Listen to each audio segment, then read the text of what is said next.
हाय दोस्तों, good morning. कैसे हो आप लोग? आशा करते हैं कि आप लोग अच्छे ही होंगे।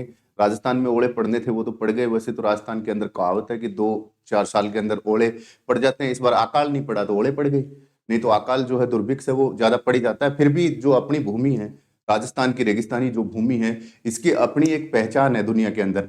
देखिए क्या पहचान है। सबसे ज्यादा तो राजस्थान के अंदर आपको पता है कि यदि पहले के इतिहास को उठा के देखते हैं तो कल्लाजी राठौड़ जैसे 4 हाथों से लड़े हैं। और यदि अब की बात करते हैं तो सबसे ज्यादा जो भारतीय सेना के अंदर जवान हैं तो वो भी अपने राजस्थान की मिट्टी से हैं। आज देश की सबसे अव्वल सर्विस की बात करते हैं, आईएएस की, तो पिछले 3-4 सालों से मैं देख रहा हूं कि रिजल्ट जो रहा है राजस्थान का सबसे ज्यादा रिजल्ट रहा है।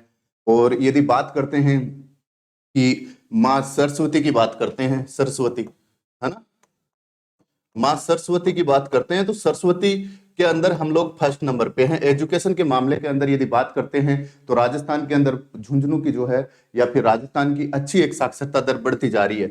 आगे बात करते हैं माँ काली की, या जिसको दुर्गा बोलते हैं, दुर्गा की।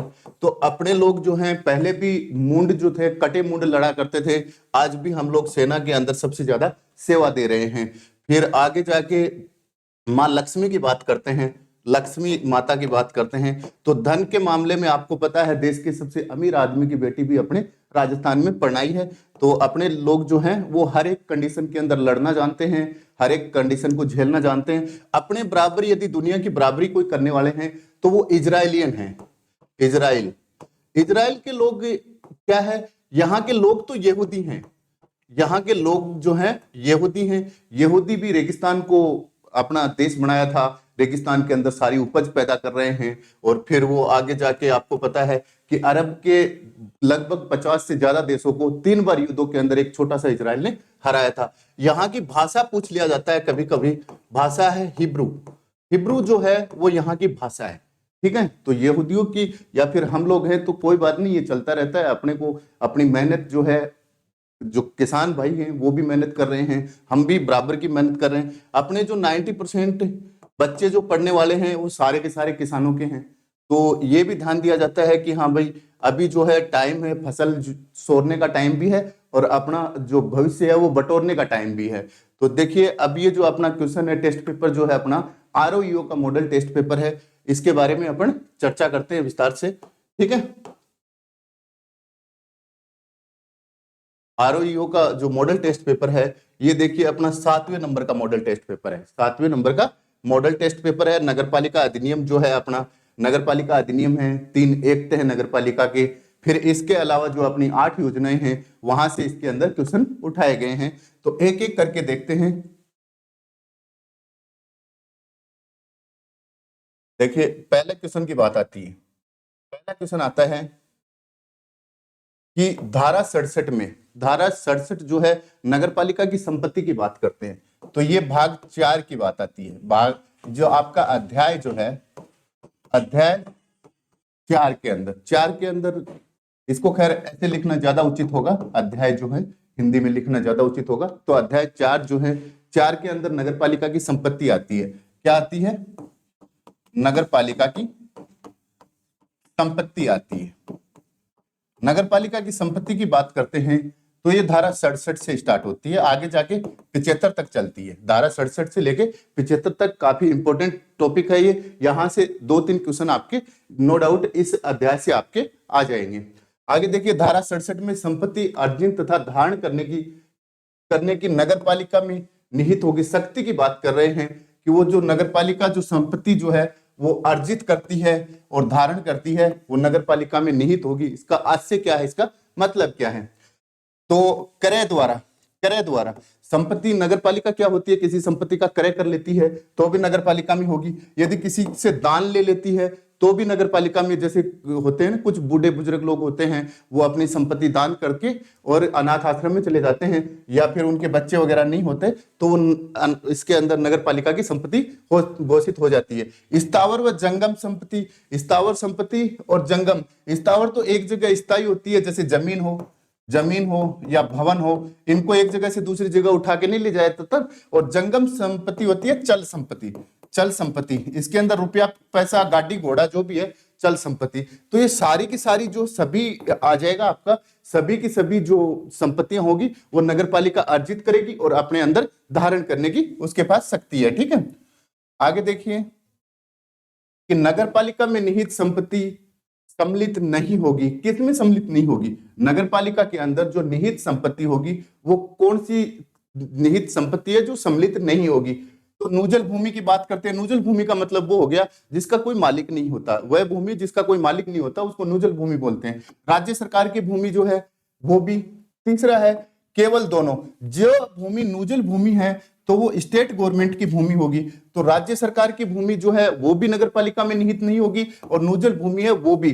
तो इसके अंदर केवल दोनों, दोनों नहीं, तो दोनों नहीं केवल दोनों जो है वो आपका करेक्ट आंसर है। यहां नहीं दे रखा है तो यहां पे केवल दोनों आ जाएगा। यदि यहां पे नहीं होता तो ये दोनों नहीं आ जाता, तो आपका करेक्ट आंसर सी हो जाएगा। ठीक है, अगला देखिए नगरपालिका में ये जो क्वेश्चन पेपर है दोस्तों, ये क्या किया गया है, अपने पूरे को पूरा एक एक धारा को बहुत डीपली तरीके से छाड़ के पूरा पेपर सेट तैयार किया गया ताकि आपका कोई क्वेश्चन छूटे नहीं। ठीक है, नगरपालिका में निहित संपत्ति होगी, तो नगरपालिका के अंदर जो संपत्ति की बात अपने भाग 4 के अंदर ही चल रही है ना, ये बात है भाग 4 के अंदर नगरपालिका की संपत्ति जो आती है, तो कौन सी संपत्ति नहीं होगी? सार्वजनिक भूमि है वो भी नगरपालिका में होगी। आगे सार्वजनिक कुएं जो होते हैं, परकोटे होते हैं, खेल के मैदान, पुड़िया होते हैं, कॉलेज के ग्राउंड होते हैं, खेल के मैदान होते हैं। निजी पशु के अलावा मवेशी, निजी पशु जो हैं उनके अलावा जो भी जिन पशु का मालिक नहीं है वो सारे के सारे नगरपालिका की संपत्ति होंगी। तो नगरपालिका की संपत्ति क्या होंगी? सारे के सारे जो है आपका करेक्ट आंसर डी हो जाएगा। 1 2 3 4 जो है सभी की सभी नगरपालिका की संपत्ति में निहित होंगी। ठीक है, आगे देखिए धारा गुणेत्तर स्थावर संपत्ति का नगरपालिका द्वारा अर्जन करना देखिए पूरा आ जाता है।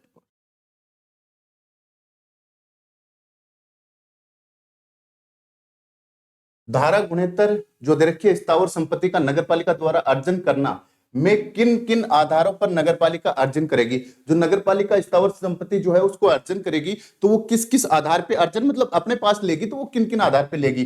करार से ले लेगी, विनिमय द्वारा ले लेगी, पट्टे द्वारा ले लेगी, अनुदान से ले लेगी। पहला तो किसी के साथ एग्रीमेंट करके करार करके ले लेगी। दूसरा विनिमय बदले में ले लेगी, भाई मैं आपको ये दे रही हूं आप मुझे ये दे दो। पट्टे के द्वारा पट्टा जारी करके ले लेगी या उसका रद्द करके ले लेगी। अनुदान के द्वारा जो उसको दान में मिलती है वो ले लेगी। सभी के सभी जो है ये 4 नाम है, इसको भूलना मत, ये इंपॉर्टेंट लगा लेना भाई, यहां से क्वेश्चन आपके बनने वाला है।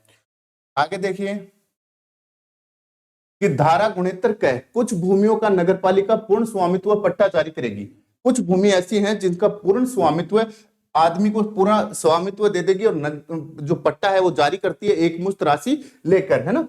तो किस भूमि का धारा गुणेत्तर क के आधार पर पट्टा जारी कर सकती है? एक तो गैर कृषि भूमि होती है, उसका नगरपालिका को अधिकार है, या नूजल भूमि। नूजल भूमि तो मैंने पहले बताया था ये स्टेट गवर्नमेंट में रहती है। गोचर भूमि ये स्टेट गवर्नमेंट में रहती है। वाणिज्यिक भूमि ये स्टेट गवर्नमेंट में होती नहीं है, लेकिन ये स्टेट गवर्नमेंट की और अपनी नगरपालिका दोनों की होती है। तो इसके अंदर क्या होता है कि ये जो अपनी वाणिज्यिक भूमि होती है, यहाँ पे आप कॉमर्शियल काम के लिए दुकान बिल्डिंग मॉल बनाने के लिए काम में ले रहे हो वो भूमि। तो गैर कृषि भूमि जो होती है ना, आपका करेक्ट आंसर ए हो जाएगा। गैर कृषि जो भूमि होती है ना, वो क्या होती है कि राज्य सरकार उसको मतलब अपनी नगरपालिका जो है उसको पूर्ण स्वामित्व का पट्टा जारी करने का अधिकार है। ठीक है, धारा गुणेत्तर क की बात है ये। आगे है भूमि का अनिवार्य अर्जन का उल्लेख है। भूमि जो है उसका अनिवार्य अर्जन अपन कब कर सकते हैं? धारा 70 के अंदर, धारा गुणेत्तर में, धारा गुणेत्तर क में और धारा 71 की बात आती है। तो भूमि का अनिवार्य अर्जन की बात करते हैं कि भाई हाँ इस तौर पे तो नगरपालिका 100% अनिवार्य अर्जन वो भूमियां तो उनको लेनी ही पड़ेंगी। ठीक है, जैसे किसी के पीछे घर वाले नहीं रहते हैं या उत्तराधिकार नहीं होता तो वो भूमि अनिवार्य तौर पे इसके अंदर अर्जित हो जाती है। यदि नगरपालिका पट्टा जारी करेगी तो निम्न आय वर्ग लोगों को कितने प्रतिशत पट्टा देना अनिवार्य होगा? यदि नगरपालिका आपको पता है कि जो कृषि भूमि है उसके ऊपर पूर्ण पट्टा जारी करेगी, कृषि भूमि पे, किस पे करेगी? कृषि भूमि पे।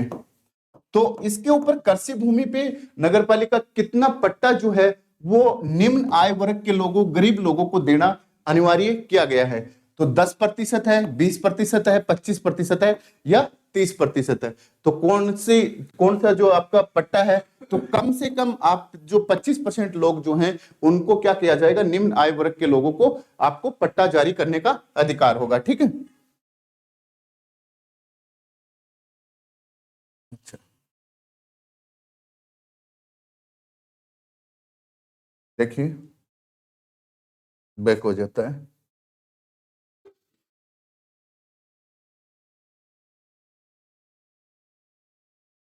अगला क्वेश्चन देखिए।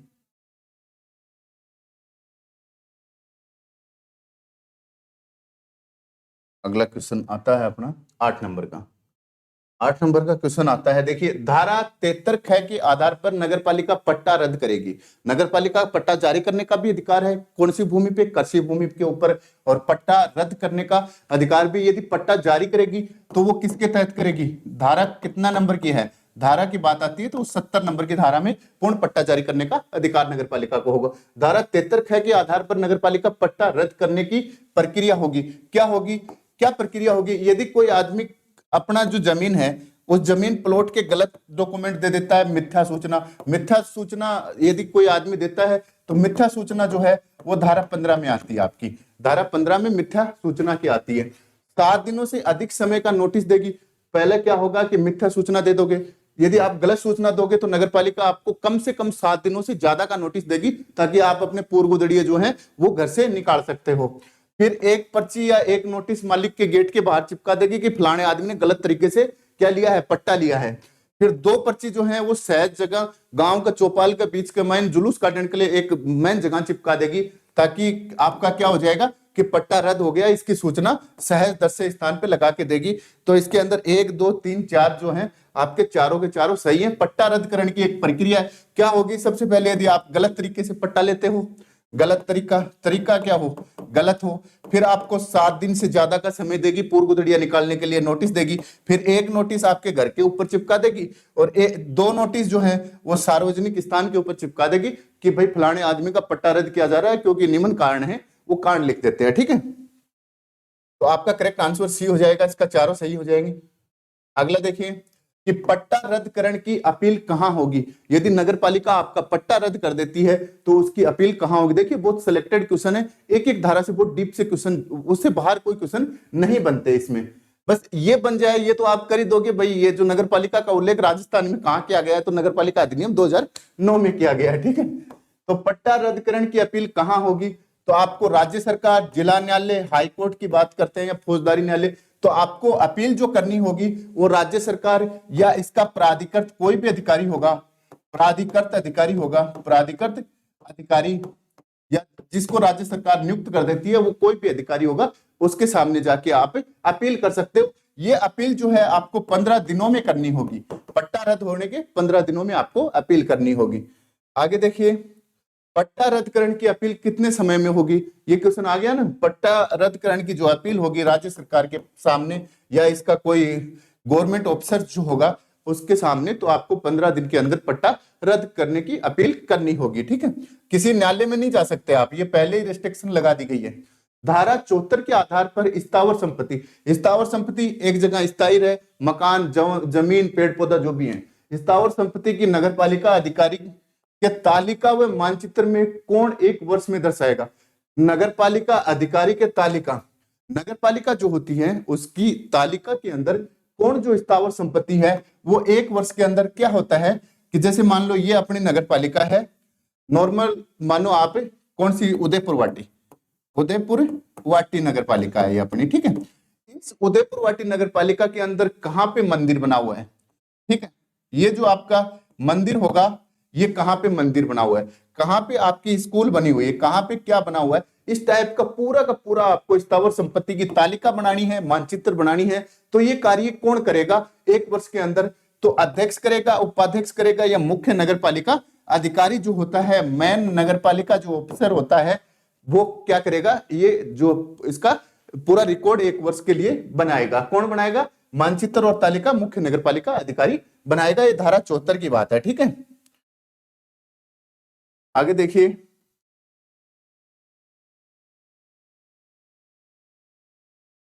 आगे यदि नगरपालिका निधि में अधिशेष धन रखा जाए, नगर पालिका निधि के अंदर जरूरत है मान लो 100 रुपए की और उसके अंदर पड़े हैं 500 रुपए, तो उसका, ठीक है। आगे देखिए, नगर पालिका की वित्तीय स्थिति का पुनरावलोकन कौन करेगा? नगर पालिका जो है उसकी वित्तीय स्थिति जो होती है उसका पुनरावलोकन कौन करता है?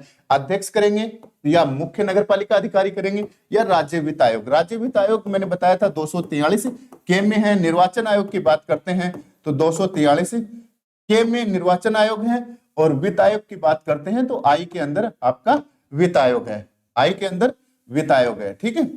243 आई के अंदर संविधान के अंदर वित्त आयोग है, 243 के अंदर निर्वाचन आयोग है। तो राज्य वित्त आयोग जो है वो वित्तीय स्थिति का, नगर पालिका जो होती है उसकी वित्तीय स्थिति का क्या करेंगे? पुनरावलोकन करेंगे, वापस इसकी जांच पड़ताल करेंगे, ठीक है। आगे देखिए, नगर पालिका निधि में रुपए किन किन आधार पर जमा होंगे? नगर पालिका निधि जो होती है उसके अंदर किन किन आधार के ऊपर रुपए जमा होंगे, ठीक है। नगर पालिका 79 में आती है नगर पालिका निधि, ठीक। नगर पालिका निधि, इसके अंदर कर के द्वारा पैसे आते हैं वो जमा होंगे, शुल्क लगाती है नगर पालिका वो जमा होंगे, पथ कर लगाती है, अपने क्षेत्र में आने वाले रास्तों के ऊपर कर लगाती है, छोड़ के राज्य सरकार और सेंट्रल गवर्नमेंट के ऊपर नहीं लगा सकती। आगे बात है कि फीस से प्राप्त, उनको कोई फीस जुर्माने से मिलती है वो हो जाएंगे। राज्य सरकार से मिला हिस्सा, राज्य सरकार भी नगर पालिकाओं को हिस्सा देती है, ठीक है। राज्यपाल के कहने पर अतिरिक्त मिला खर्चा, राज्यपाल कह देते हैं फलानी नगर पालिका को अतिरिक्त खर्चा दिया जाए तो दिया जाता है। तो सभी जो है आपका करेक्ट आंसर डी जो है वो हो जाएगा, नगर पालिका निधि में इन आधारों पे पैसे जमा होते हैं, ठीक है। आगे देखिए, नगर पालिका के संदर्भ में राज्य वित्त आयोग प्रति वर्ष अपनी रिपोर्ट देगा। राज्य वित्त आयोग जो होता है वो क्या करेगा? इसकी पुनरावलोकन करेगा ना इसका व्यय का, तो प्रति वर्ष अपनी रिपोर्ट किसको देगा? तो राज्य के मुख्यमंत्री को, राज्य की विधानसभा में अध्यक्ष को या मुख्य नगर पालिका अधिकारी को। तो राज्य की जो विधानसभा है उसके पटल के ऊपर, राजस्थान राज्य की विधानसभा के पटल के ऊपर ये रखा जाएगा। राज्य वित्त आयोग प्रतिवर्ष अपनी रिपोर्ट इन्हीं को देता है। आरपीएससी का आयोग हो, वो भी, जो भी आयोग है अपनी रिपोर्ट देंगे ना वो सारे के सारे एक जगह ही देते हैं। बाकी ये नाम से किसके निकालते हैं? राज्यपाल के नाम से निकालते हैं, ठीक है। राज्यपाल क्या होता है? संवैधानिक प्रमुख होता है ना राज्य का, इसलिए राज्यपाल के नाम से निकालते हैं। बाकी ये रखी कहां जाती है? ये विधानसभा पटल पे रखी जाती है।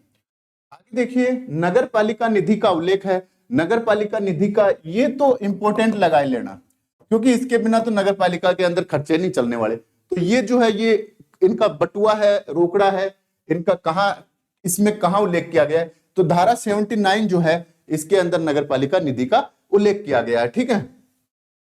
आगे देखिए कि नगर पालिका निधि से तब तक संदाय नहीं किया जा सकता, पैसे नहीं निकाले जा सकते जब तक बजट अनुदान में, किसमें लिखना पड़ेगा? बजट अनुदान में समाविष्ट नहीं करते में किन किन आधारों पर बिना बजट अनुदान में उल्लेखित किए संदाय किया जा सकता है। मतलब ऐसे कौन कौन से आधार हैं जिससे आप पैसे निकाल सकते हो लेकिन बने बजट अनुदान में नहीं लिख सकते। देखिए, एक तो यदि आपके खतरनाक कोविड आया था, कोविड-19 आया था, फ्लैग आया था, है ना।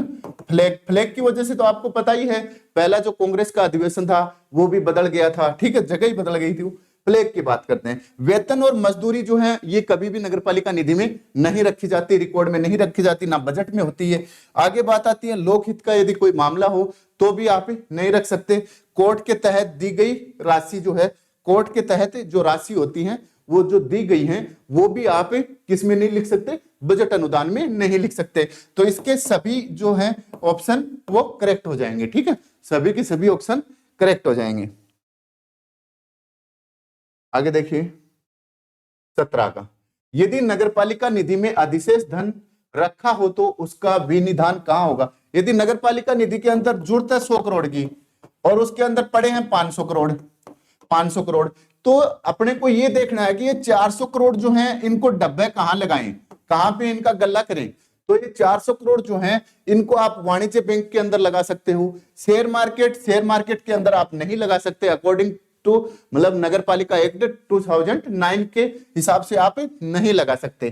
केवल एक सही दोनों, तो देखिए यहाँ पे केवल एक सही आपका जो सी है केवल वाणिज्य बैंकों में आप दे सकते हो, वहां पे आपको साधारण ब्याज मिलेगा। यदि नगर पालिका आपको ब्याज देगी तो वो 15% ब्याज से देती है और लेती है, ठीक है, पैसे बढ़ भी जाएंगे और काम का काम हो जाएगा।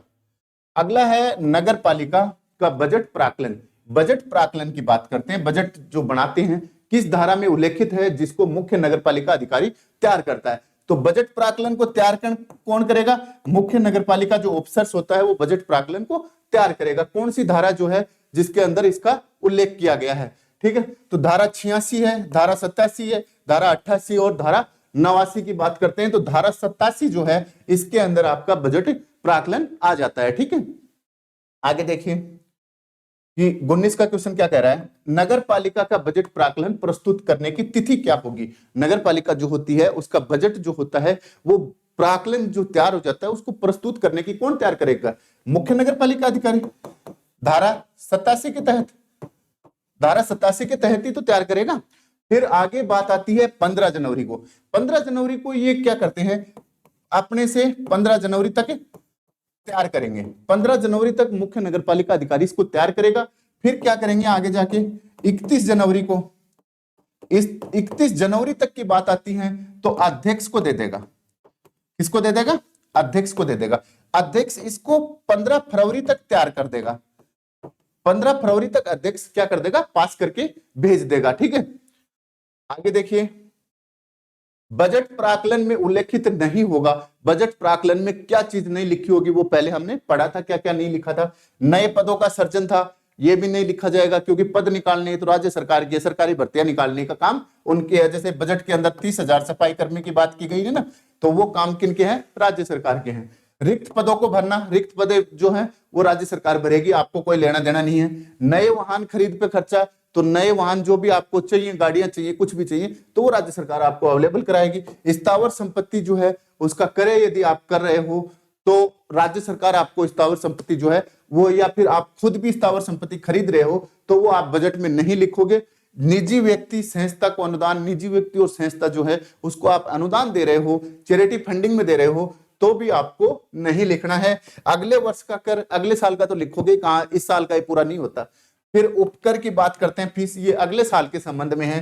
तो सभी के सभी जो है आपके करेक्ट आंसर जी जो है वो आपका करेक्ट आंसर हो जाएगा, ठीक है। अगला देखिए दोस्तों, अपना जो आपको पेपर सेट किस टाइप का लगता है, आपको हार्ड लगता है, नॉर्मल लगता है, इजी लगता है, या अकॉर्डिंग टू एग्जाम लगता है, एग्जाम के हिसाब से, तो वो आप कमेंट बॉक्स में जरूर लिखा करो, ठीक है। और अपना पेज जो है इसको ज्यादा से ज्यादा फॉलो करो ताकि हम लोग भी आपके लिए ज्यादा से ज्यादा पेपर अवेलेबल करवा सकें। आगे आती है कि बजट को नगरपालिका किस तारीख तक पारित करेगी। यदि मुख्य नगरपालिका अधिकारी की बात करते हैं, मुख्य नगरपालिका ऑफिसर्स है, वो 15 जनवरी तक तैयार कर देगा। 15 जनवरी तक तैयार कर देगा। जनवरी के बाद क्या होगा? 31 जनवरी तक अध्यक्ष के पास जाएगा। अध्यक्ष के पास, नगरपालिका के अध्यक्ष वाले जो साधारण बहुमत से, 2/3 बहुमत से इसको पास कर देते हैं। फिर ये 15 फरवरी जो होती है, फरवरी, उस दिन तक अध्यक्ष को पास करना पड़ेगा। तो इसका मतलब नगरपालिका ही तो पास करेगी। तो बजट को नगरपालिका किस तारीख तक पारित करेगी? प्रतिवर्ष, ठीक है। तो बात आती है 15 फरवरी। 15 फरवरी जो है उस तक नगरपालिका इसको पास कर देगी, ठीक है। आगे देखिए, बजट प्राक्कलन के साथ क्या संलग्न होगा। बजट प्राक्कलन जो बनाते हैं उसके साथ किस किस की कॉपियां लगती हैं। तो बजट का विवरण लगेगा कि भाई इतना गया, इतना आया, आय व्यय का ब्यौरा जो होता है उसको बजट बोलते हैं। वार्षिक तालिका, एक साल के अंदर हमने इस फील्ड में इतना इतना खर्च किया, ये थोड़ा डीपली हो जाता है। बजट प्राक्कलन, जो बजट का जो रिकॉर्ड बनाते हैं वो रिकॉर्ड, बजट का प्राक्कलन, इसके अंदर सभी के सभी जो है बजट का विवरण, तालिका और प्राक्कलन, तीनों चीजों की कॉपियां लगती है, ठीक है। आगे देखते हैं अपन जो बजट का विवरण है उसको देखते हैं, पूरा समझते हैं। देखिए किस टाइप से 15 जनवरी तक मुख्य नगरपालिका जो अधिकारी होता है वो क्या करता है? अध्यक्ष को देता है, तैयार कर लेगा, बजट का प्राक्कलन खाका तैयार कर लेता है। फिर ये 31 जनवरी तक अध्यक्ष को देता है। अध्यक्ष आगे जाके क्या करेगा? 15 फरवरी तक इसको अंगीकृत कर देगा, पास कर देगा। उसके बाद एक कॉपी निदेशक के पास जाएगी और एक कॉपी राज्य सरकार के पास जाएगी। फिर राज्य सरकार आगे जाके इसके अंदर बजट में यदि बदलाव करने की जो शक्ति होती है, अंतिम शक्ति, वो राज्य सरकार की होती है। यदि ये बदलाव कर देती है तो बदलाव सहित माने जाएगा, यदि ये बदलाव नहीं करती तो आगे चलती रहेगी प्रोसेस। फिर क्या होगी? अगर नगरपालिका बजट नहीं बनाती, कई बार नगर पालिकाएं जिम्मेदार लेगी, भाई मान तो जिलों कौन बनाए और मैं तो बजट कौन बनावा, तो ते बजट नहीं बनाओगा तो कौन बना देगा बजट? मुख्य नगर पालिका अधिकारी, वो तो सरकारी है ना, उसको गवर्नमेंट कहेगी भाई आप बजट बना के मेरे पास भेज दो, मैं इसको वेरीफाई कर दूंगी, ठीक है। तो मुख्य, इसके अंदर 3 कॉपियां लगाते हैं बजट में। एक तो बजट का विवरण लगाते हैं, दूसरा बजट की तालिका लगाते हैं, तीसरा बजट का प्राक्कलन लगाते हैं। आपका क्वेश्चन, एक क्वेश्चन यहीं से बन जाता है, क्योंकि अच्छा क्वेश्चन है। बजट का तो पूछा जाएगा, जब पूरा अधिनियम दे रखा है तो उसमें बजट का तो नो डाउट पूछा जाएगा। बजट का विवरण है, वार्षिक तालिका और बजट प्राक्कलन है, ठीक है। तो सबसे पहले क्या होता है, 15 जनवरी तक मुख्य नगर पालिका अधिकारी बजट का खाका तैयार कर लेता है, 31 जनवरी तक अध्यक्ष के पास भेजता है, 15 फरवरी तक अध्यक्ष उसको पास करके भेज देता है। एक कॉपी निदेशक के पास होती है, एक कॉपी राज्य सरकार के पास होती है। राज्य सरकार चाहे तो परिवर्तन कर सकती है, नहीं करती तो आगे जाके इसको पास कर दिया जाता है, ठीक है। या ये भी पूछ लिया जाए कि नगर पालिका बजट कब पास करती है, तो वो 15 फरवरी जो है उसको पास करती है। आगे यदि कोई नगर पालिका है, जैसे मान लो कोई नाराज हो गया, 19 जिला बने हैं, नाराज हो गया कि भाई मान्य नगर पालिका, मान्य जिलों कौन बनाए, तो मैं बजट कौन बनाओ, नहीं बनाओ है तो मुख्य नगर पालिका अधिकारी बना देगा, फिर राज्य सरकार उसको वेरीफाई कर देगी, वो लागू हो जाएगा, ठीक है। आगे देखें,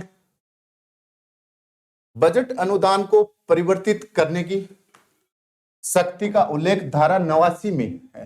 परिवर्तन करने की शक्ति धारा 89 की, देखिए परिवर्तन राज्य सरकार भी कर सकती है, परिवर्तन आपकी कौन कर सकती है, नगर पालिका भी। लेकिन धारा 89 की बात करते हैं तो यहाँ पे स्टेट गवर्नमेंट जो होगी वो आपके 89 के अंदर नगर पालिका करेगी, सॉरी। तो वित्त समिति तो केवल जांच करती है, इसकी सुधार करती है। नगर पालिका अधिकारी इनको कॉपी देते हैं, वित्त समिति इसकी जांच करती है, सही पाया गया तो आगे भेज देती है, नहीं पाया गया तो वापस मुख्य नगर पालिका अधिकारी को दे देती है। तो आपकी जो नगर पालिका है वो धारा 89 के तहत क्या करेगी, जो बजट जो है उसके अंदर कुछ भी मतलब जो बदलाव का प्रावधान है, परिवर्तित करने की जो शक्ति है वो किसके अंदर है, नगर पालिका के अंदर है, ठीक है। आगे देखिए, बजट प्राक्कलन का नगरीय गरीबों के लिए आधारभूत सेवा निधि गठन में कितना अंश है? तो आधारभूत सेवा निधि जो है उसके गठन में कितना है, तो 20% है, 25%, 10 या तो 25% जो है वो नगरीय गरीबों के लिए आपको सेवा उपलब्ध करानी पड़ेगी, ठीक है। ये जो आपकी नगर पालिका निधि है इसका खर्चा करना पड़ेगा। नगर पालिका में लेखों का संधारण करेगा, तो नगर पालिका जो है उसके अंदर लेखों का संधारण मुख्य नगर पालिका अध्यक्ष और राज्य सरकार, जो इसके अंदर लेखों का जो होगा वो मुख्य नगर पालिका अधिकारी करेगा। कौन करेगा, मुख्य नगर पालिका अधिकारी जो होगा, अधिकारी वो क्या करेगा, इसका लेखों का संधारण करेगा, ठीक है। आपका ए सही हो जाएगा। अगला देखिए, धारा 91 के तहत नगर पालिका लेखा निर्देशिका तैयार कौन करता है? नगर पालिका की जो लेखा निर्देशिका है इसकी एक कॉपी है, ये क्या है, रजिस्टर मानिए, ये इसको रजिस्टर मानिए। ये रजिस्टर जो है ये तैयार कौन करता है, तो मुख्य नगर पालिका अधिकारी, अध्यक्ष, राज्य सरकार और मुख्यमंत्री। तो कौन करेगा, राज्य सरकार जो होगा वो नगर पालिका लेखा निर्देशिका तैयार करती है, उसकी कॉपी तैयार करती है। आगे देखिए, वित्तीय विवरण और तुलन पत्र, बैलेंस शीट की बात कर रहे हैं, मुख्य नगर पालिका ऑफिसर्स द्वारा किया जाएगा निर्धारित समय में। निर्धारित समय क्या होगा, तो आपको तुलन पत्र भी तैयार करना है और वित्तीय विवरण बजट भी तैयार करना है। तो आपको जो पिछली साल खत्म हो रही है उससे 3 महीने पहले ही आपको तैयार करना पड़ेगा, 3 माह पूर्णी आपको तैयार करना पड़ेगा। तो केवल एक सत्य, देखिए ऑप्शन में यहां घुमा देता है, अपनी ये मार देते हैं, नहीं, केवल एक सत्य जो है वो आपका ऑप्शन करेक्ट हो जाएगा। आगे देखिए, लेखाओं की संप्रेक्षा में संप्रेक्षक की तकनीकी व मार्गदर्शन सहायता कौन करता है? संप्रेक्षक लेखा जो जांचने वाले होते हैं, वो ऑडिटिंग करने वाले होते हैं, उनकी तकनीकी सहायता और मार्गदर्शन कौन करेगा? कैग करेगा, सीएजी करेगा। कौन करेगा? भारत के नियंत्रक और महालेखा परीक्षक जो होता है वो इनकी जांच करता है, क्योंकि भारतीय वित्त का प्रहरी किसको कहा जाता है? कैग को कहा जाता है, ठीक है। आगे देखिए, नगर पालिका के समक्ष संप्रेक्षक लेखाओं का रखा जाना उल्लेखित है। नगर पालिका जो है उसके समक्ष संप्रेक्षित क्या होते हैं? जिनकी लेखाओं की जांच पड़ताल हो गई, उनको आप कहां रखा जाओगे, किस धारा के अंदर है? तो धारा 95 के अंदर आपको संप्रेक्षक लेखाएं जो हैं वो रखने का अधिकार है, ठीक है।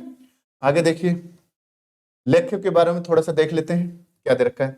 देखिए, सबसे पहले मुख्य नगरपालिका अधिकारी जो है लेखा तैयार करेगा, रिकॉर्ड तैयार करेगा। उसके बाद उसके अंदर त्रुटि सुधारेगा। मुख्य नगरपालिका अधिकारी का ही काम होगा ये। मुख्य नगरपालिका ऑफिसर ही इसके अंदर त्रुटि सुधारेगा। आगे जाके ये वित्त समिति के पास जाएगी। यदि इसके अंदर फिर त्रुटि हुई तो वित्त समिति इनको वापस लौटा देगी, फिर सुधार के वित्त समिति को देंगे। फिर ये संप्रेक्षा करने के बाद किसको दे देंगे? स्टेट गवर्नमेंट को दे देंगे, राज्य सरकार को दे देते हैं संप्रेक्षा करने के बाद। ठीक है, इसके अंदर क्या होते हैं? नगरपालिका पटल के ऊपर रखा जाता है। ये एक कॉपी कहां पे रखी जाएगी? नगरपालिका जो है उसके पटल पे रखी जाएगी, जिसके अंदर क्या क्या होंगे? एक तो संप्रेक्षक वित्तीय लेखा होंगे, जिनकी जांच पड़ताल हो गई, वो फाइनेंशियली डाटा होंगे। दूसरे तुलन पत्र, बैलेंस शीट होगी आपकी। तीसरी जो संप्रेक्षक ऑडिटिंग रिपोर्ट जो है वो आपको संप्रेक्षक रिपोर्ट इसके अंदर शामिल होगी। अगला देखिए, मुख्य नगरपालिका अधिकारी लेखाओं को नगरपालिका पटल पर रखता है, तो उसमें संलग्न कॉपी क्या होती है? तो कॉपी कौन कौन सी हमने देखी थी? 3 कॉपियां होती हैं। कौन कौन सी कॉपियां होती हैं? संप्रेक्षक की वित्तीय लेखा होती है, तुलन पत्र, संप्रेक्षा, और सभी जो है आपका करेक्ट आंसर हो जाएगा। अगला देखिए, संप्रेक्षक लेखाओं को परिवर्तित करने की शक्ति निहित होगी। संप्रेक्षक लेखाएं जो है उनको परिवर्तित करने की लेखा जो परिवर्तित करने की किसके पास होगी? अध्यक्ष, मुख्य नगरपालिका अधिकारी, राज्य सरकार या वित्त आयोग को। किसको होगी? आपके वित्त आयोग। करेक्ट आंसर आपका डी हो जाएगा। वित्त आयोग जो है वो इनको संप्रेक्षित करेगा। आगे है विशेष संप्रेक्षा। संप्रेक्षा का मतलब ऑडिटिंग, जांच करने वाले जो आंकड़े हैं। भाई गलत तो हिसाब किताब नहीं लिख रखा। धारा 98 के तहत कौन कौन उचित समझे तब लेखाओं का संप्रेक्षा करवा सकती है? विशेष संप्रेक्षा की बात हो रही है कि कहना यहाँ लगे कि एकदम गड़बड़ है, तो वापस बकी के करा सके हैं विशेष संप्रेक्षा, विशेष ऑडिटिंग करवा सके। राज्य सरकार को लगे तो भी करवा सकती है, नगर पालिका को लगे तो भी करवा सकती है। तो आपका करेक्ट आंसर दोनों आ जाएगा, दोनों करवा सकती है। आगे देखिए कि आंतरिक लेखा परीक्षक में आंतरिक लेखा की संप्रेक्षा कितने समय में होती है? आंतरिक लेखा की बात करते हैं तो रोज को हिसाब किताब है। क्या है? रोज का हिसाब किताब है। रोज का हिसाब है। रोज के हिसाब को क्या कहा जाता है? आंतरिक संप्रेक्षा कहा जाता है। तो दैनिक लेखा जो होते हैं उनकी क्या होती है? रोज अंदर ही अंदर ऑडिटिंग होती है, शाम को रिकॉर्ड रख के जाना पड़ता है, भाई इतना आया, इतना गया, ये किया अपन ने। ठीक है, आगे है भारत नियंत्रक एवं महालेखा परीक्षक के बारे में सत्य कथन लिखिए। तो ये भाग 5 में बिल्कुल केंद्र सरकार में आता है। भाग 5 जो है केंद्र सरकार के अंदर आता है। देखिए भाग जो है मैं आपको कभी बता दूंगा कि देश जो है जॉन बोथा ने क्या कहा था, वहां से स्टार्ट होता है। फिर जो पूरे संविधान के 22 भाग है वो एक एक मिनट में आपको ट्रिक से पूरे तैयार हो जाएंगे। आगे देखिए अनुच्छेद 148 से 151 तक इसका उल्लेख है। बिल्कुल है, इसका उल्लेख है। नियुक्ति राष्ट्रपति द्वारा की जाती है। बिल्कुल राष्ट्रपति इसकी नियुक्ति करता है कैग की। इसका कार्यकाल 6 वर्ष और 65 साल होता है। जो भी पहले हो जाए तो ये रिटायर हो जाता है। बिल्कुल सही बात है। तो आपके 1 2 3 4 आपके सभी करेक्ट हो जाएंगे। अगला देखिए सीएजी कैग को भारतीय वित्तीय निधियों का प्रहरी कहा जाता है। बिल्कुल पिछड़ा के ऊपर निगाह रखनी हुई कहें, बाकी इसके पास वास्तविक पावर नहीं होती, केवल ये एक क्या दे सकता है आपको, मतलब सलाहकारी शक्ति होती है। प्रहरी कहा जाता है। कौन कौन सी निधियों को निगरानी करता है? तो केंद्र सरकार की संचित निधि की बात करते हैं, बिल्कुल करता है। राज्य सरकार की संचित निधि पे भी ये निगरानी करता है। संघ राज्य क्षेत्र की यूटीज की बात आते हैं, यूटीज की यूनियन टेरिटरीज संघ राज्य क्षेत्र होते हैं, उनकी भी करता है। तो सभी जो है आपका करेक्ट आंसर 4 हो जाएगा। आगे देखिए वार्षिक प्रशासनिक रिपोर्ट का उल्लेख कहां किया गया?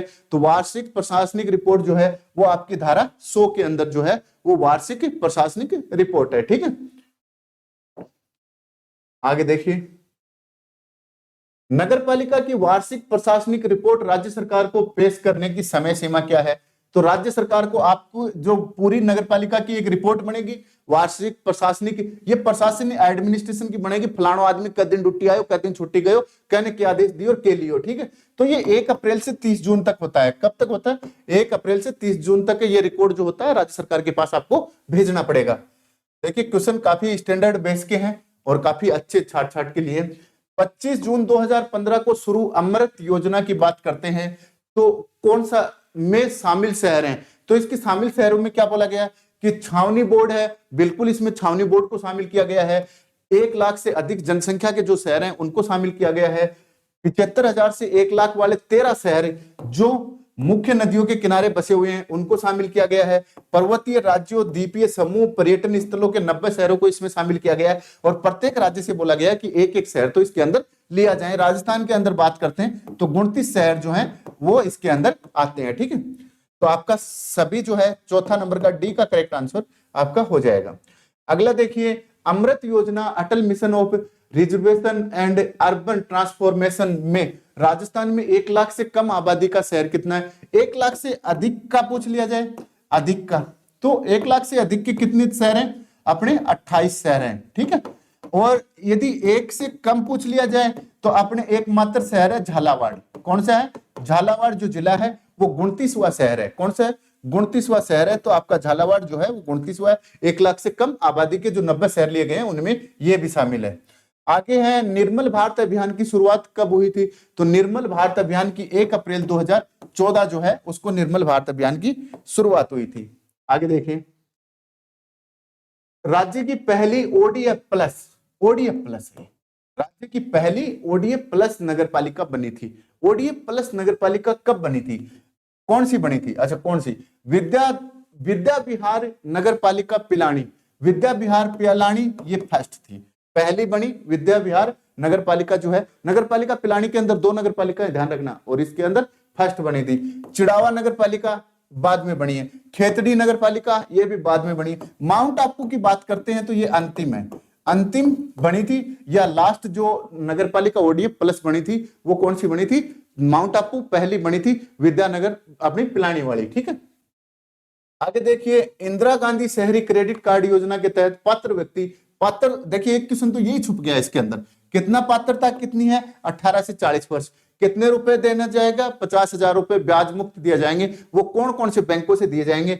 तो वो सार्वजनिक बैंकों से, निजी बैंकों से, सहकारी बैंकों से, सभी से आपको पैसे मिलेंगे। 50,000 रुपए बिना ब्याज के मिलेंगे। ये 50,000 रुपया है, ये आपको 3 महीने तक जमा नहीं कराने, 3 महीने तक आपको जमा नहीं, और अगले जो है चौथे महीने से लेके, है ना, और 12वें महीने तक आपको पूरी किस्तें जमा करानी पड़ेंगी। आगे है, हृदय योजना शहरी विकास मंत्रालय द्वारा कब शुरू किया गया? पहली बात तो आती है कि हृदय योजना किससे शुरू किया गया है? शहरी विकास मंत्रालय ने शुरू किया है। एक क्वेश्चन तो ये हो गया। ये कब शुरू की गई थी? ये 21 जनवरी 2015 को शुरू की गई थी। कब शुरू की गई थी? 21 जनवरी 2015 को। आगे देखिए, इंदिरा रसोई योजना में प्रति थाली मेनू क्या रखा गया है? प्रति थाली का जो कब शुरू हुई थी? 20 अगस्त को हुई थी ना, 20 अगस्त 2020 की बात आती है, इस दिन शुरू हुई थी। इसके अंदर बोला गया था पहले 5 रुपए में थी, फिर 8 रुपए में कर दी। अब 8 रुपए में आपको थाली मिलती है, 8 रुपए आपको मिलती है, प्लस में 12 रुपए पहले सब्सिडी थी, 5 रुपए पिछले बजट में बढ़ा दिया गया, 17 कर दी। टोटल थाली की यदि रेट पूछ लिया जाए तो 25 रुपए होगी। पहले 980 अपने बन चुकी हैं, इस बजट में बोला कि 1000 और बनाएंगे, टोटल कर देंगे 2000। आगे इस बजट के अंदर और क्या बोला कि अब भी जो नई स्टेटमेंट आई है सीएम महोदय की, उन्होंने कहा है कि ग्रामीण क्षेत्रों में भी इंदिरा रसोई योजना चालू की जाएगी। ठीक है, तो 100 ग्राम दाल मिलेगी, सच्ची बात है भाई, 100 ग्राम आपने दाल मिलेगी, फिर 100 ग्राम सब्जी मिलेगी, फिर 250 ग्राम रोटी मिलेगी, अचार मिलेगा, लेकिन चावल नहीं मिलेंगे। ठीक है, और आपको बैठा के जो है वो आपको सम्मानजनक खाना खिलाया जाएगा। तो आपका सभी जो है वो करेक्ट हो गया। ठीक है दोस्तों, कमेंट बॉक्स में जरूर लिखना कि अपना जो पेपर सेट है वो आपको किस टाइप का लगा। बाय, धन्यवाद।